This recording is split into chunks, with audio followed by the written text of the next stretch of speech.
We're going to do 10 tips today. So stay tuned. We're going to do 10 tips that will help you get recruited right now for football. Number one, the first of 10 tips, okay, that will help you get recruited. The first of 10 tips.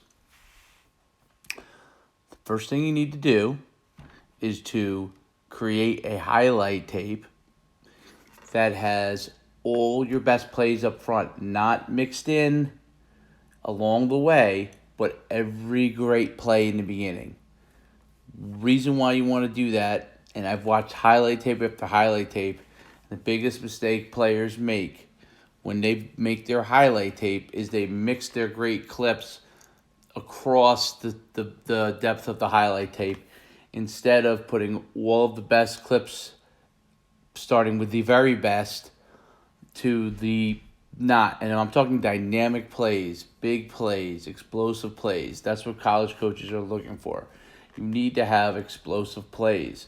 So the first tip is to make sure your highlight tape focuses on having all your explosive great plays up in the front of your highlight tape, not sprinkled throughout, because college coaches are looking for a reason not to recruit you. Not looking for a reason like you think that they're looking for a reason to recruit you. They're looking for a reason to not recruit you. So you want them to continue watching your highlight tape. That is critical. You want them to continue to watch your highlight tape. So that's tip number one. Okay. Coming up, tip number two to help you get recruited. Okay, here it is. It's important when you want to get recruited that you reach out to as many schools as possible. You compile a list of 50 schools, the contacts of the recruiting coordinator and the position coach, and you reach out to them via email, Twitter, and if you can get on the phone and call and let them know that your highlight tape is coming. You start with those 50 schools, see if you can get feedback, see if there's an interest level there. Even for underclassmen, if you're an underclassman, they're not going to be able to get back to you. But if you call them and talk to them, then they could talk with you. They can't reach out to you. Older guys that are juniors, you have to be able to tweet at them, if you can DM them, and then also email. So if you don't have a Twitter account, it's critical that you utilize that. The next thing is you have that school, those 50 schools, and you're reaching out to those 50 schools on a regular basis in order to help you get recruited. As you're reaching out to those 50 schools, ones that aren't just interested in you get dropped off. Ones that are interested in you continue to stay in that pool of 50 until you get yourself to a position that you end up having enough schools that are interested in you. You can start whatever level you want at that, but I recommend that you start at the highest level that you could conceivably possibly play at. You need to get feedback to figure out what that is. Having a pie in the sky, thinking that you could be D1 when you're only a Division III player is not going to help. But you should go shoot for as high as possible, depending on the feedback that you've gotten from your coach and some trusted advisors as to what level you can play at. So that's tip number two. Start with a pool of 50 colleges. Start reaching out and giving your film and contact with them, developing that relationship, and keep track of the ones that are interested and aren't interested, and develop that pool. Okay, so that's tip number two. You go to myfootballcamps.com or NUCsports.com, and you'll be able to get a plethora of information that'll help you get recruited, a plethora of camps and events to be able to showcase yourself at. That's myfootballcamps.com and or NUCsports.com. Okay, tip number three coming up soon. Tip number three coming up soon.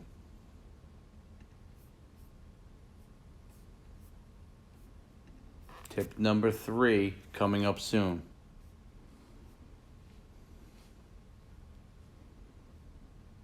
All right, here it is. Tip number three. This is critical in order to get jumpstart your recruiting process.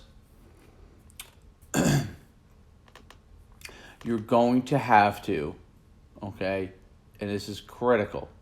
in order to get recruited, you're going to have to get yourself on campus. Now, it's much more difficult during COVID to meet with coaches. So if you're in a state that's not possible, that's going to be difficult. But if you're able to get to junior days, or you're able to get to a virtual junior day, what's a virtual junior day? A lot of the schools that are much more strict with COVID are not allowing people on campus. There's an extended dead period for May 31st, so who knows if you're going to be able to even get on campus. So virtual junior days allow you to see the school and get that interaction with the school. So you need to attend as many virtual junior days or get as many virtual calls with the school so you could see what the school is like and they could get to know you and you can meet with their coaches. Okay, if you get on those virtual junior days, that's a critical component because now you're starting to get into the process of filtering in. They're interested in you. They're starting to understand that you might be a recruit that is possible for them to be recruited on. So that's important. Tip number 3 is get on campus or / attend virtual junior days. That's tip number 3. One was, what's up, Tyler? It was your highlight tape. Tip number 2 was 50 schools. Okay. Tip number 3 was get on campus / get in a virtual junior day. Tip number 4, because of everything with COVID, it is important to get to as many different showcases, combines that you can get to that is sending out information on you. Okay, it's a little bit of a filtering process for you, but it's important to do that because college camps are not going to be in play the same way as they were once before, where you had them all over the place. Some places will have them, but everything's going to be scaled back because of COVID. Last year we didn't have them at all. It's important that you get to showcases in the spring. If you're playing a 7-on-7 club team, get that film. All of those things are important for you to be able to utilize to your advantage to be a differentiator in recruiting. So get to as many showcases, 7-on-7 lineman camps that you can. That filming is getting done, that you can get your hands on film or someone's filming you in a crowd so you can then utilize that and start jumpstarting your recruiting process. That's tip number 4. That lower body strength, that's key. Developing the lower body strength is key. Here is tip number 5. Okay, well, I talked about tip number 4, getting to showcases. Tip number 5 is if you're able to get to campus, get on campus and compete in front of college coaches. That's an important component. If you can get on campus and compete in front of other coaches, okay, you could showcase what you can do. And the key with that is to pick schools that have the most interest in you. So when you go on these junior days, it's important to figure out, if you're getting invited to camps, to figure out which ones of the schools are the most interested in you. So you go to schools that are most interested in you from a recruiting standpoint. Don't go to a camp on campus that has no interest in you. Unless you run like a great 40 and you're 6'6", go to a place that has the most interest in you that you can have an opportunity to compete. And that's a key component, okay? So that was tip number, what are we on here? 5? That was tip number 5, okay? Tip number 6 is coming soon. That was tip 5. Tip number 6 is coming soon. Tip number 6 coming soon.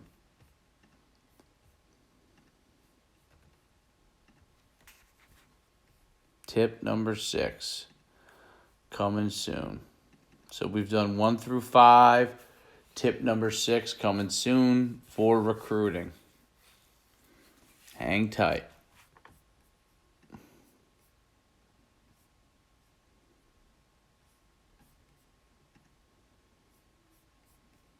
Tip number 6 coming very, very soon.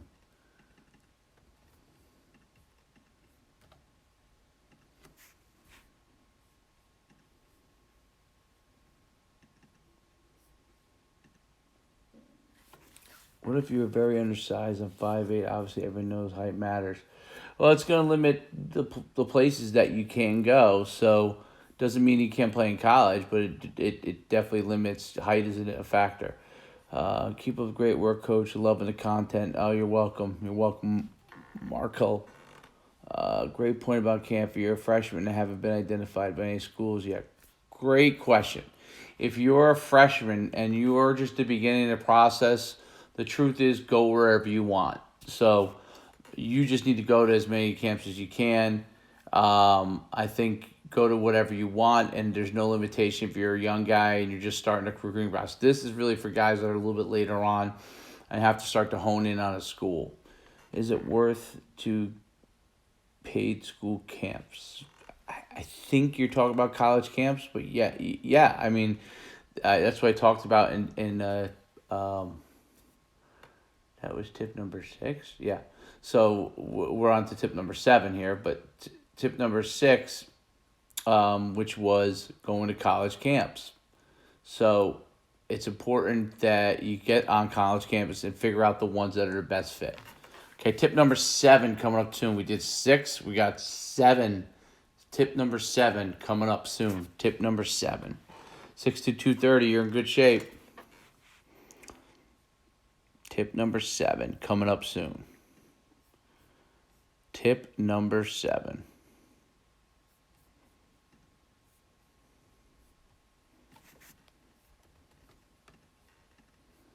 Tip number 7 coming up soon. Okay, here we go. Tip number 7. We've done 6 before. This is tip number 7. All right, before I do that, I'll answer this quick question. How do you recommend improving your 48-yard dash times?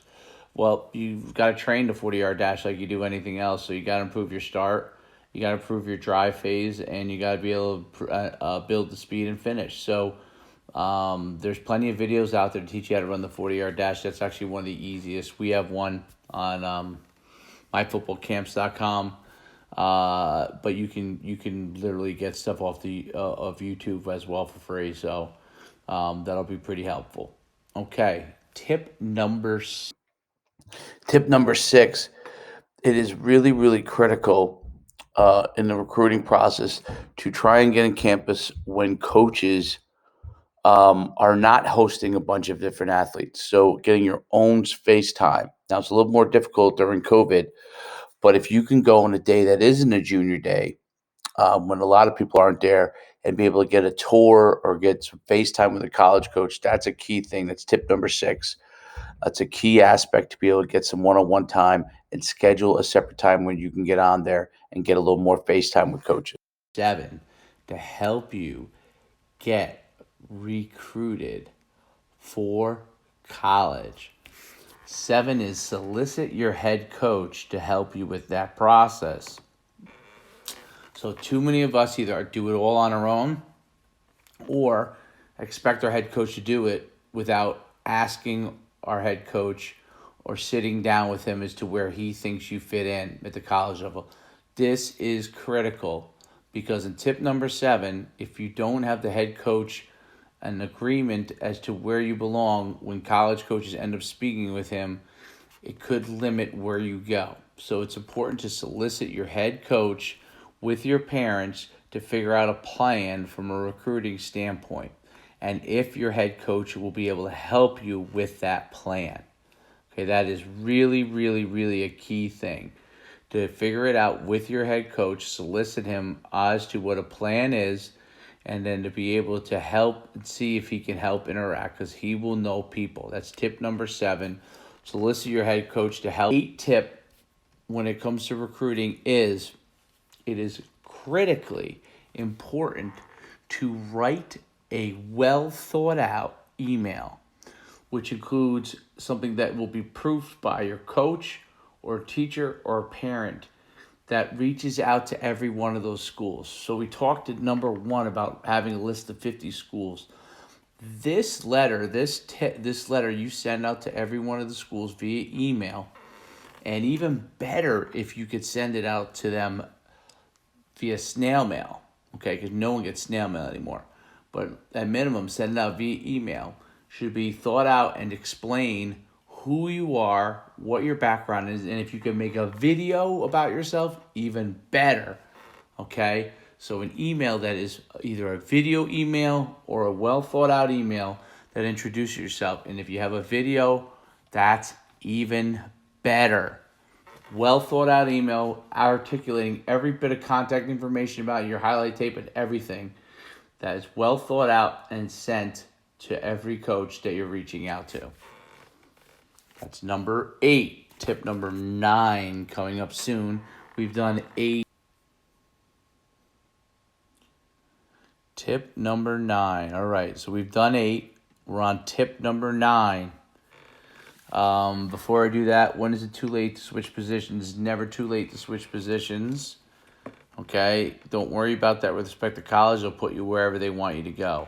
Okay, here's tip number 9. Beside your highlight tape, if you have videos of you dunking, that's huge. Running track in an extremely fast time in a 100-meter dash, yes, 5, 6, 7, 250 is great.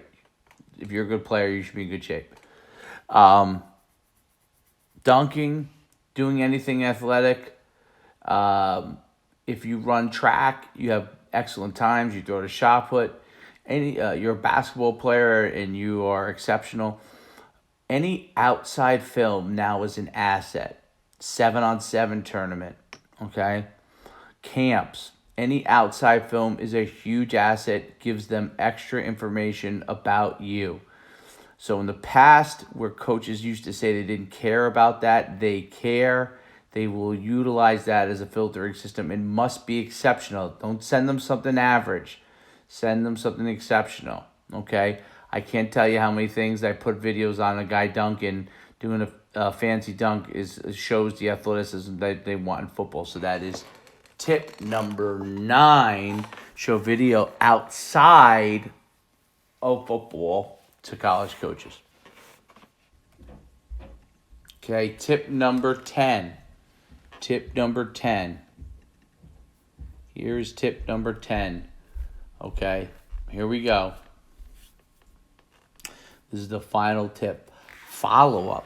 Your follow-up must be once every couple of weeks until you get to a certain point whether they're no longer interested or they have an interest in you. Follow up, whether it's a tweet, an email, follow up and see if coaches have gotten your film, if they've taken a chance to look at it, and what they think about you. And if you're an underclassman, get on the phone and find that information out. But must do follow-up. Follow-up is a key component in getting recruited. Okay, so those are 10 tips of the day.